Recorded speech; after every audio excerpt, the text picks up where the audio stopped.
narasumber tentang pengabdian masyarakat pada pagi hari ini tanggal 1 Juni 2023 yang bertempat di SMA Umbos.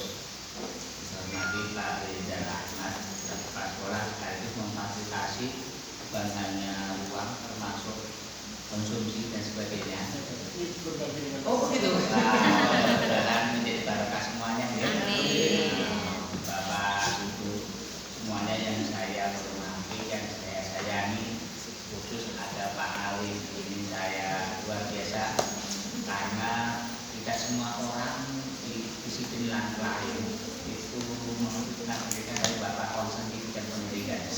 Mudah-mudahan banyak permasalahan teman-teman saat pengusahaan itu ada di bab 2. Kalau di bab 1 itu pendahuluan kan itu ya, isinya itu latar belakang, tujuan, manfaat, kegunaan dan seterusnya. Itu lebih mudah sebenarnya ya. Di latar belakang teman-teman menguraikan dari berbagai masalah antara harapan pemerintah kondisi saat ini, kemudian solusi yang terjadi ambil apa gitu ya, hasil ini ya di latar belakang masalah. Namun banyak teman-teman yang bingung bagaimana sih menjabarkan variabel. Jadi dari judul kadang-kadang susah-susah mudah. Kalau yang di bab 3 itu terkait dengan metodologi, mulai dari itu mungkin akan dipadu bagaimana cara menyusun instrumen, baik itu yang penelitian kualitatif maupun yang penelitian kuantitatif. Dalam kesempatan S2 memberikan MA teman-teman satu, kami tidak boleh orang-orang S2 berkebutuhan khusus. Mengapa mahasiswa itu adalah berkebutuhan khusus? Karena mereka itu sebenarnya S2 ini hanya sebagai untuk peningkatan kompetensi atau peningkatan status dari seperti itu, atau yang lain itu peningkatan karir itu. Dan ada juga membuat jaringan, bukan menjadi sebuah kebutuhan pokok lagi.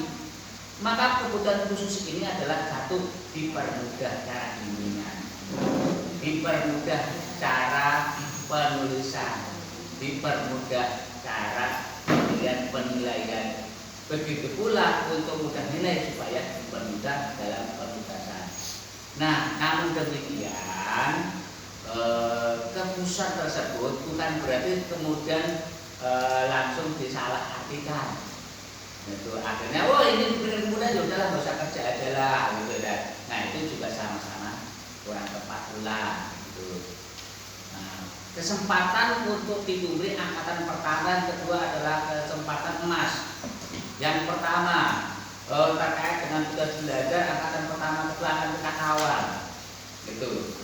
Dan sudah kita siapkan tim-timnya untuk akreditasi tersebut, sehingga sebelum teman-teman terima ijazah akreditasi untuk bayar sekali, insya Allah sudah diterima oleh lembaga. Itu sudah dilakukan kerjasama BSDM karena dari Bupati suruh ke BKP SDM dan sudah kami lakukan.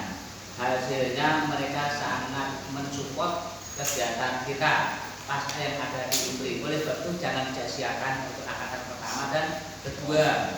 Pelatihan perlutan dari ilmunya tingkat SD, tingkat TK, SD, SMP, SMA, SMK Kabupaten Pringsewu.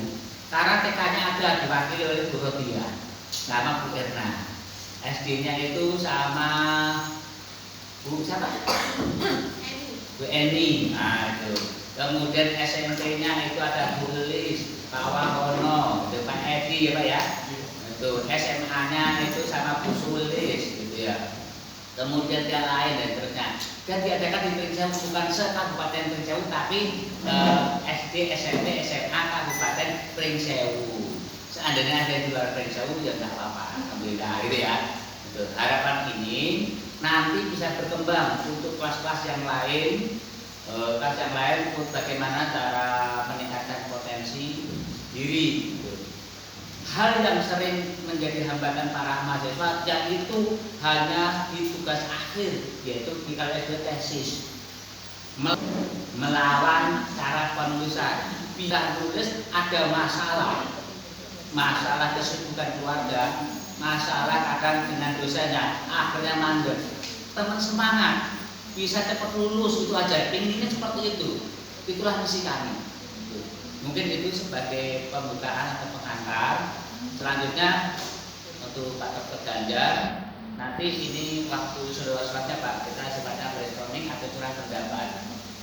Bapak sampaikan maksud yang paling mereka butuhkan, itu tampung semua permasalahan. Itu harapannya nanti setelah mereka seminar tesis itu, seminar proposal tesis, mereka sudah tidak bingung lagi. Seandainya bingung, ngecun nantinya cara perbaikannya. Gitu. Ngecun itu apa Pak? Ngetrok gitu ya. Maksud itu sering ini kan gitu ya. Gitu. Nah, kemudian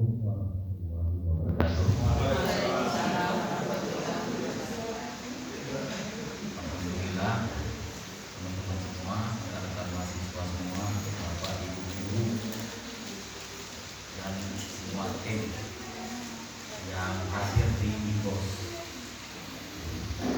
Jadi Pak Ali lagi ribut juga ya Pak Ali.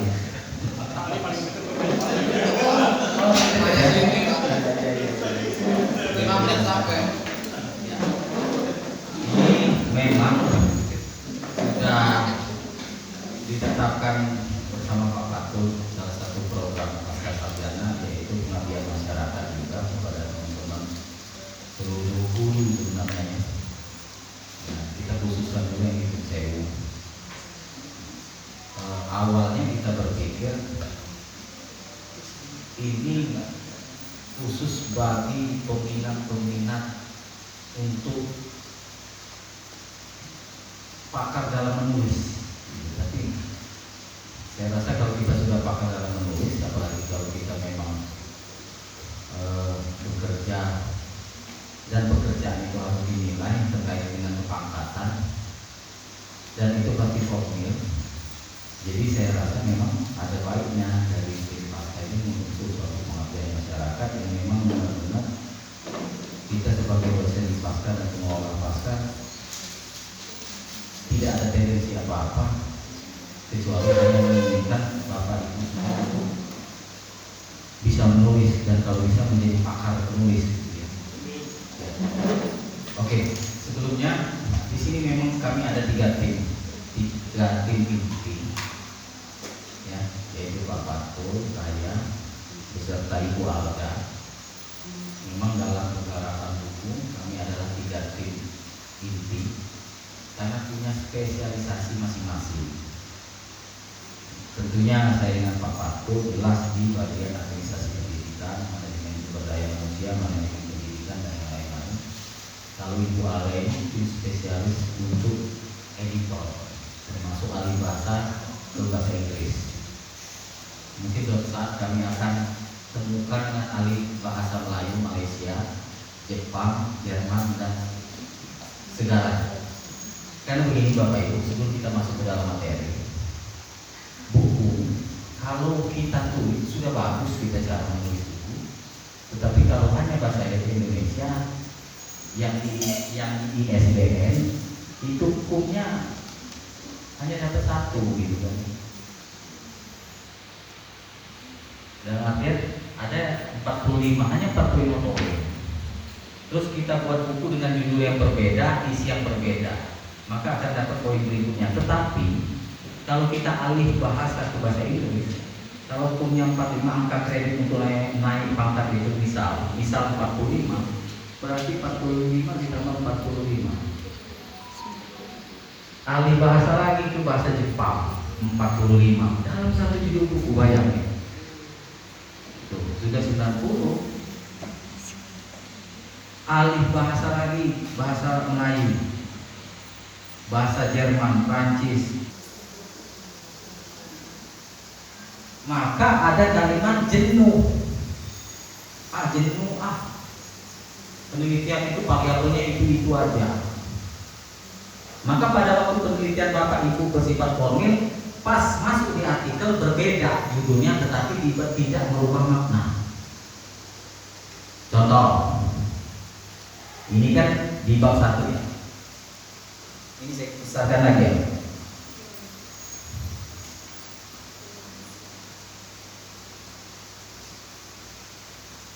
OCB itu kan Organization Citizenship, berarti bahasa Indonesia-nya, dan langsung saya artikan aja. Kalau kita harfiahkan artinya ini ke dalam bentuk bahasa Indonesia agak aneh. Jadi bahasa Inggris itu ada 4 lapis. Itu bisa ditanya dengan Ibu Alda. Organization ini kan organisasi. Citizenship behavior. Kalau diartikan itu nanti aneh. Setelah 4 kali arti ini adalah bagaimana kita memahami perilaku di dalam organisasi. Lapisan saringan kedua arti OCD adalah guru atau stakeholder di dalam organisasi yang sangat istimewa. Lapisan berikutnya yang ketiga penyaringan dari OCD adalah siapa? OCD itu orang yang rela berkorban bekerja tanpa tupoksi. Sumpama guru tidak masuk, nggak usah ada perintah kepala sekolah atau siapa, dia tiba-tiba inisiatif isi, nggak mau ada tendensi apa. Itu namanya OCD. Padahal kerja udah menyimpang. Tapi bahasa Inggris itu memang lebih singkat daripada bahasa Indonesia. Itu. Kecuali bahasa Arab. Bahasa Arab sama. Oke ya. Sekarang kalau kita pelajari bab 1, 2, 3, 4 dan seterusnya terlalu banyak.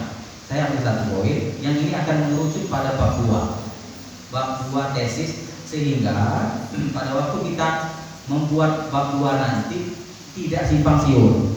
Hal yang pertama dilakukan, ini sengaja Bapak Ibu, saya tidak buat draft.